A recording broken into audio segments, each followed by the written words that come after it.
Mga master, ngayong araw po, December 7, 2024 ay ang unang anibersaryo, first anniversary po doon sa pag-release ng AO or Administrative Order number 12 series of 2023 na naging legal basis sa SRI 2023. Of course, ito po ay napapag-usapan ngayon dahil po sa hindi pa lumabas yung administrative order para sa SRI 2024. Kaya parang today in history po, no? 1 year ago ay inilabas ng Pangulong Bongbong Marcos ito pong AO12 December 7, 2023. Para lang po 'yon sa SRI 2023. So isang taon na po at hopefully ay mayroon na po nilagdaan ang Pangulo na para po sa SRI 2024.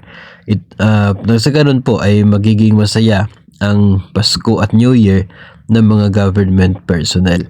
So yun naman pong last year kasi bagamat December 7 yung pagpirma o petsa ng AO12, nailabas po siya from mula po doon sa Pangulo at na-receive po ng Records Office sa Malacanang noon pong December 11, 2023.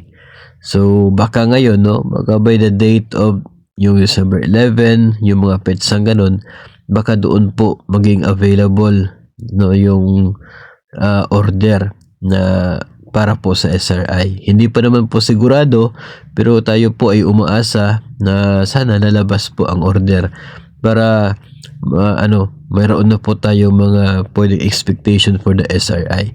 At sana paglabas po ng order na yan ay kasunod po yung advisory or memo from the agency na magsasabi kung magkano yung SRI po natin na makukuha.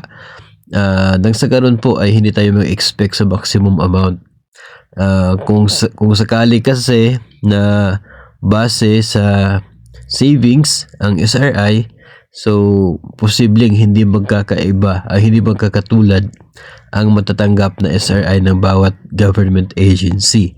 So kinakailangan po natin yung advisory coming from our agency kung saan po tayo belong, dahil sila po ang magdetermine kung magkano yung inabot ng pera na savings para paghati-hatian ng mga miyembro at mga personnel. Yun po ay kung galing sa savings ang SRI.